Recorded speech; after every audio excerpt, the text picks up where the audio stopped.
उसने पूछा कि क्या अगर मैं किसी ऐसे झोटे को इस्तेमाल करूं जिसकी माँ का 20 लीटर दूध है अपनी उस भैंस में जिसका 10 लीटर दूध है, क्या इस भैंस का दूध बढ़ जाएगा? सवाल नंबर 1। सवाल नंबर 2, अगर मेरी भैंस का दूध 20 किलो है, मैंने कोई नकम्मा सा झोटा इस्तेमाल कर लिया जिसकी माँ का दूध सारा ही को 8-9 किलो था, क्या उसके इस्तेमाल करने से मेरी 20 लीटर वाली भैंस का दूध कम हो जाएगा? सवाल नंबर 2। सवाल नंबर 3, क्या मेरे झोटे को क्या मेरी भैंस को किसी झोटे ने लगाया और वो साड़ू करने लग गई बार बार? सवाल नंबर 4, मेरी भैंस साड़ू करती थी, झोटे से लगवाया, मेरी भैंस का साड़ू ख़त्म हो गया। सवाल नंबर 5, जी बिस्मिल्लाहिर्रहमानिर्रहीम, अस्सलाम वालेकुम रहमतुल्लाहि व बरकातुहू। मेरा नाम है डॉक्टर मोहम्मद मुज़म्मिल हसन। एक नए सेशन के साथ आपकी खिदमत में हाज़िर हैं। आज कुछ सवालात के जवाब आपकी खिदमत में लेकर आए हैं। बफलो पे हमारे बहुत सारे दोस्त हैं जो काम करना चाहते हैं, बड़ा दिल से काम करना चाहते हैं। झोटे की सिलेक्शन के हवाले से कुछ दिनों से कुछ सवाल हैं जो भाइयों ने मेरे से पूछ रखे हैं और बार बार पूछ रहे हैं, तो उनकी रिक्वेस्ट पे कि झोटे की सिलेक्शन का भैंस पे क्या असर होता है और आने वाले बच्चे पे क्या असर होता है, इस पे हम आज छोटी सी वीडियो करेंगे।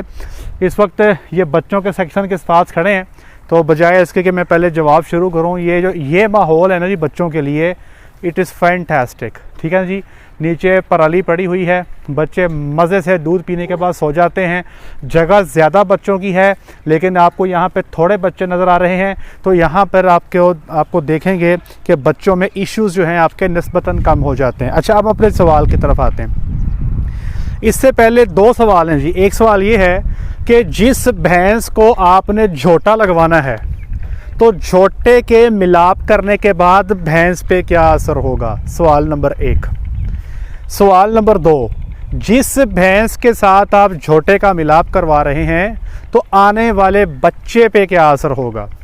तो सबसे पहला सवाल जो है कि अगर आपने, अच्छा इससे पहले मैं ये बता दूं कि तकरीबन 13 साल का अरसा मुझे हो गया भैंसों के साथ काम करते को। हमारे पास अभी भी पौने 200 भैंसें जो है मिल्किंग के अंदर खड़ी हैं। चुवाई का हिस्सा है जिनको मिल्क किया जाता है। तकरीबन 300 के करीब भैंसें छोटे बड़े मिला के हमारे पास इस वक्त मौजूद हैं और हम ये अर्ज काम 12-13 साल से कर रहे हैं।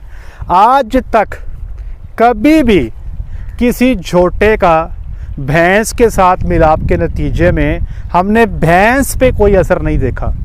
अपने इस 13 साल करियर में बहुत सारे झोटों के साथ काम किया, टॉप क्वालिटी के झोटे लिए, क्योंकि जो बिशारत जसपाल साहब हैं उनका ताल्लुक बफलो ब्रीडर एसोसिएशन पंजाब के वो जॉइंट सेक्रेटरी हैं। तो ये जितने ब्रीडर भाई हैं ये अपने झोटे एक्सचेंज करते रहते हैं। अभी भी फार्म पे 5 डिफरेंट जगहों से टॉप क्वालिटी के झोटे मौजूद हैं, जो मैंने पीछे दिखाए भी थे आपको।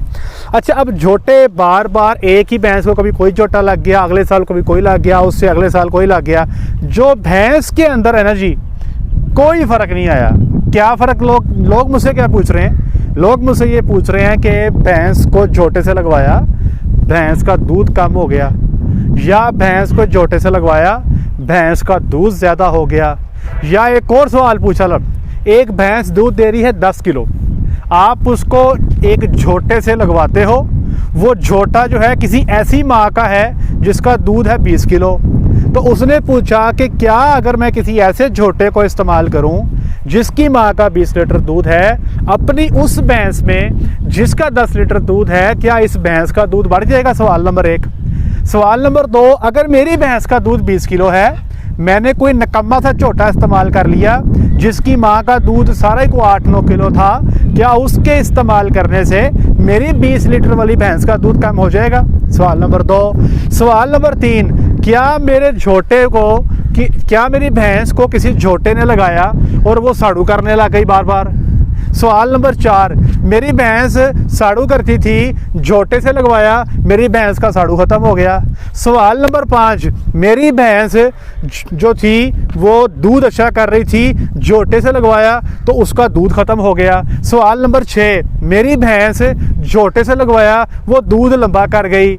ये सारी की सारी चीज़ें सिर्फ फ़र्ज़ी ख़यालात हैं, इनका हकीकत से कोई ताल्लुक़ नहीं। याद रखिएगा, एक अफ्रीकन कंट्री से आप अगर किसी औरत से शादी कर लेते हो, अफ्रीका में से किसी औरत को ले आओ, यहाँ पे इंग्लैंड में से किसी मर्द की अफ्रीका में किसी औरत से शादी कर दो, तो क्या इस शादी के नतीजे में वो जो इंग्लैंड से गोरा आया था अफ्रीका की काली औरत से, क्योंकि अफ्रीका में ज़्यादातर लोगों के कलर डार्क होते हैं, ये सफ़ेद रंग में है, ये डार्क कलर में है, शादी हो जाती है, क्या ये अफ्रीकन खातून सफ़ेद रंग की हो जाएगी? जवाब है नहीं।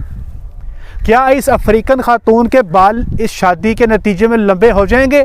ज़रूरत से ज़्यादा पहले तो नहीं थे, अब हो जाएंगे? जवाब है नहीं। याद रखिएगा कि जब भी आप झोटे का मिलाप करवाते हो भैंस से, तो भैंस की एक अपनी नस्ल है, उस नस्ल में दूध कितना है, उस नस्ल के अंदर सोमैटिक सेल काउंट का क्या इशू है, साड़ू करेगी नहीं करेगी, उस भैंस की लाम कितनी है, ये सारी की सारी बातें उस भैंस की अपनी नस्ल पे मुनहसर है, या उस भैंस का जो बाप था या उस भैंस की जो माँ थी, ये उस पे इसका इन्हसार है। ये कतई तौर पे दुरुस्त नहीं होगा कि मेरे पास एक भैंस खड़ी है, वो 10 लीटर दूध देती है या वो 15 लीटर दूध देती है, मैं कहूँ यार फलाना झोटा बहुत अच्छा है, उस झोटे से जो भी भैंस लगती है तो वो भैंस लंबा दूध करती है, तो यार इसको भैंस को झोटे से लगवा लो, ये लंबा दूध करेगी। ये गलत बात है, ये सिर्फ और सिर्फ अगली नस्ल में ट्रांसफ़र होगा। अब एक भैंस को झोटे से लगवा लिया गया, जो आने वाला बच्चा होगा उसी बच्चे के अंदर आपको माँ और बाप के ख्वाहिश मिलेंगे, उनके दोनों के प्रॉपर्टीज़ आपको मिलेंगी। जैसे सफ़ेद रंग में काले रंग में शादी जब हो जाती है तो आने वाला जो बच्चा होगा वो उन दोनों से थोड़ा सा मुख्तलिफ होगा, वो माँ से भी अपना हिस्सा लेगा, वो बाप से भी अपना हिस्सा लेगा। इसीलिए कहते हैं कि अगर अपनी नस्ल को बेहतर करना चाहते हो तो आपको अच्छी नस्ल के झोटे का इस्तेमाल करना है, बिल्कुल उसी तरीके से जैसे हमारे पास ये बच्चे बैठे हैं, इनकी मदर्स का रिकॉर्ड हमारे पास है, हम इनमें जो सीमन का इस्तेमाल करते हैं मुकम्मल प्रॉपर सिलेक्शन करके इस्तेमाल करते हैं ताकि ये अपनी माँ से भी बेहतर काम करें। अगर ये कानून कुदरत का होता कि अच्छे झोटे के इस्तेमाल से आपके पास जो भैंस खड़ी है आप उसी की नस्ल को बेहतर कर लें, तो आप याद रखिए एसबी फार्म सबसे पहले नंबर पे होता, क्योंकि हम फैसलाबाद में एक बहुत बड़े डेयरी फार्मर हैं, हमारे पास पौने 200 भैंसें मिल्किंग में हैं, हमारे लिए अच्छे झोटे की रसाई मुश्किल नहीं है, तो हम कब का ये काम कर लेते। और इसी तरह हमारी भैंस आज इस मोड़ पे ना होती कि दूध ही नहीं है। हमारे पास भैंसों में चंद नमूने हैं जो लंबा चलते हैं और अच्छा दूध देते हैं। 13 साल करियर में मैंने चंद 10 के करीब भैंसें अपने फार्म पे ऐसी देखी जो 7 माह की प्रेगनेंसी तक भी 13-14 लीटर दूध देने की सलाहियत रखती थी। बकाया भैंसें क्या करती थी, कोई 5 महीने पे दूध से भाग गई, कोई 6 महीने की प्रेग्नेंट दूध से भाग गई। हमारे पास भैंसों का एक लंबा चौड़ा जो परसेंटेज है वो लंबा और ज़्यादा दूध नहीं करते। यही वजह है, जो लोग मुझे कराची से सुन रहे हैं वो मेरी बात से इत्तफाक करेंगे कि भैंस को वो क्यों प्रेग्नेंट नहीं करवाते कराची में। वो अमूमी तौर पे ज़्यादातर लोग भैंसों को प्रेग्नेंट ही नहीं करते। मुझे आज भी याद है, आज से 4 साल पहले मैं फैसलाबाद के एक फार्म पे गया, उनका पूरा भैंसों का मैंने प्रेगनेंसी टेस्ट किया, तकरीबन कुछ 60-70 भैंसें थी, उनमें से 50 प्रेग्नेंट निकली। तो मैंने उनको जब मुबारकबाद दी तो उस बंदे का वैसे मुँह उतरा हुआ था, ओए होए होए डॉक्टर साहब की बनेगा। मैंने कहा जी क्या हुआ, आपको तो मुबारक हो, आपका माशाल्लाह 80-90% हर्ट प्रेग्नेंट है। वो डॉक्टर साहब मैं दूध किससे लेना है? वो मुझे कहता है डॉक्टर साहब मैंने दूध कहाँ से लेना है, मेरी तो गबनें हो गई हैं, दूध कहाँ से देगी? क्यों? भैंस प्रेग्नेंट होने के बाद दूध जल्दी तोड़ देती है। हाँ, कुछ भैंसें ऐसी भी होती हैं जिनकी लाम ज़्यादा है, जो लंबा दूध देती हैं, जो प्रेग्नेंट होने के बाद भी दूध निस्बतन कम नहीं करती बाकी भैंसों की निस्बत। वरना अमूमी तौर पे भैंसें प्रेग्नेंट होने के 3 से 4 माह बाद ठक 7-8 लीटर पे जा पड़ती हैं और उसके बाद 5वें-6ठे महीने में अल्लाह के सुपुर्द हो जाती हैं कि अगले सूबे हम दूध पी लेना, इस सूबे कुछ नहीं साढ़े कोल। तो इस बात को समझना होगा।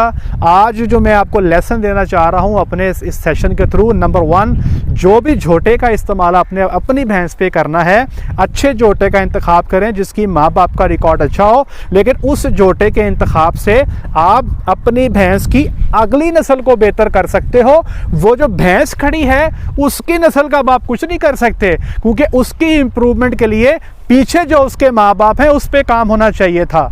ठीक है जी।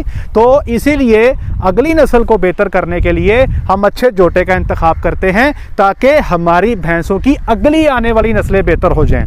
ये सवाल जिस बंदे ने मुझे किया तो एक दफ़ा तो मैं हैरान हो गया कि यार ये भी कोई सवाल हो सकता है, मतलब हमने कभी सोचा भी नहीं था कि ये सवाल हो सकता है। ठीक है जी, लेकिन फिर भी मुझे ज़रूरत पेश आई कि यार अगर ये बंदा सोच रहा है इस तरह से, हो सकता है कई सारे और दोस्तों का, कई सारे और भाइयों का ये सवाल हो, तो ये कतई तौर पे इसको ज़हन से निकाल दें। आप माशाल्लाह सारे साहिब इल्म हैं, अपने इर्द गिर्द नज़र दौड़ाएँ, इंसानों में देखें कि शादी के बाद मर्द पे क्या फ़र्क पड़ता है, औरत पे क्या फ़र्क पड़ता है। मेरे भाई की छोटा भाई मेरा, उसके सेंटर से बाल उड़ गए हैं, ठीक है जी, यार थोड़ा सा गंजा सा हो गया। तो अब मैं कोई कैसे हो सकता है कि शादी के बाद उसके बाल पूरे हो जाएं? नहीं हो सकता, क्योंकि उड़ गए, वो उड़ गए। जेनेटिक्स थी, हमारे अब्बा जी के नहीं थे, वो हमारे अब्बा जी के टेंट हो गई थी, तो उनके उड़ गए, भाई छोटे के उड़ गए। अब वो कैसे, मतलब ये तो नहीं हो सकता ना कि यार शादी कर लो बाल तेरे पूरे हो जाएंगे, नहीं होंगे। अब उसको भाई हेयर ट्रांसप्लांट ही कराना पड़ेगा। तो आप अपनी जेनेटिक्स को किसी दूसरे से शादी करके तो तब्दील नहीं कर सकते, इसी तरह भैंस की जेनेटिक्स को झोटे से लगा के उस भैंस की तब्दील नहीं कर सकते हो। आने वाली नस्ल को आप छेड़ सकते हो, आने वाली नस्ल पे आप काम कर सकते हो। उम्मीद है कि चीज़ें आपको क्लियर हो गई होंगी। कोशिश तो मैंने बड़ी की है समझाने की। बाकी फिर भी भैंस के बारे में कुछ पूछना हो तो कराची चले जाएँ। कराची वाले लोग जितना भैंस को समझते हैं ना जी, जितने कारोबारी या जितना प्रोफेशनली बिजनेस को वो लेके चलते हैं, वो आपको अच्छे से समझा देंगे। आज के लिए इतना ही। अपना ख्याल रखें, दुआ में याद रखें, 5 वक्त की नमाज़ अदा करें। अस्सलाम वालेकुम।